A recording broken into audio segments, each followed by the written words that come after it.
పిల్లల్ని పెంచే విషయంలో మగపావురాయి ఆడపావురాయి రెండు బాధ్యత తీసుకుంటాయట. పావురాళ్ళు రెండు బాధ్యత తీసుకుంటాయి. ఆడపావురాయి బాధ్యత తీసుకుంటుందట, మగపావురాయి బాధ్యత తీసుకుంటుందట.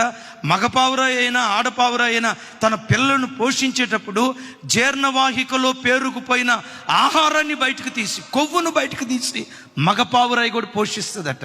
కొన్ని ఉంటాయి మగపావురాళ్ళు నేను కష్టపడి సంపాదిస్తా, పిల్లలను చూసుకోవాల్సిన బాధ్యత నీదే, నేను మాత్రం ఊరెంబడి పూల రంగడిలాగా తిరుగుతా. వాళ్ళ ఆరోగ్యం గురించి అడగను, వాళ్ళ లెక్కలు అడగను, వాళ్ళ మ్యాథ్స్ అడగను, ప్రోగ్రెస్ కార్డు అడగను. స్కూల్కి తీసుకెళ్ళేది నువ్వే, దించేది నువ్వే, తీసుకొచ్చేది నువ్వే. పేరెంట్ మీటింగ్ ఉంటుంది కదా, మీటింగ్ అన్నీ నువ్వే. నేను మాత్రం డబ్బులు మనోడు ఏటీఎం మెషిన్. మరి ఏం చేద్దాం?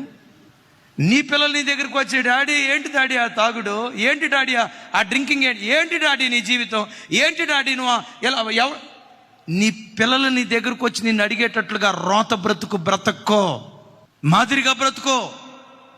నీ పిల్లల్ని అడిగితే వాళ్ళు ఒకటే మాట అనాలి, ఈ జీవితంలో నా రోల్ మోడల్ ఎవరైనా ఉన్నారంటే ప్రభు అయిన యేసుక్రీస్తు తర్వాత నన్ను కన్న తండ్రే. తండ్రి అనే పేరుకు కళంకం తీసుకురాకు. ఆ హోదా పెద్దదే, బాధ్యత కలిగిన హోదా. తండ్రి హొందాలాగా వ్యవహరించు, బజారు మనిషిగా బ్రతకు, దిగజారి బ్రతకు. కొంతమంది తల్లులు ఉన్నారు, అస్సలు పిల్లలను పట్టించుకోకుండా ఇంట్లో ముసలోళ్ళు ఉంటారుగా, ఎవరు వాళ్ళు చెప్పండి, తాతయ్య నాయనమ్మ ఉంటారు కదా, వాళ్ళకి అప్పగించి ఇక అక్క బిగ్ బాస్ వదిలిపెట్టదు, జబర్దస్త్ వదిలిపెట్టదు. మనసు మమత ఏంటది? ఈ పావురాన్ని చూడండి సార్, తన పిల్లల పట్ల ఎంత ప్రేమ. నీ పిల్లలను పెంచి పోషించే విషయంలో పావురాలను అలా ప్రక్కన పెట్టండి. అసలు పావురాలకు ఆ మనసు ఇచ్చిన, పావురాలు కలుగు చేసిన మన ఆరాధ్య దైవం ప్రభు అయిన యేసుక్రీస్తు వారు ఉన్నారే. పావురం తనలో ఉన్న కొంచెం తీసి తన పిల్లలను బ్రతికిస్తుంది. యేసుక్రీస్తు అయితే తన ప్రాణాన్ని ధారపోసి మనలను బ్రతికించుకున్నాడు, తన సర్వస్వాన్ని ధారపోసి మనలను బ్రతికించుకున్నాడు.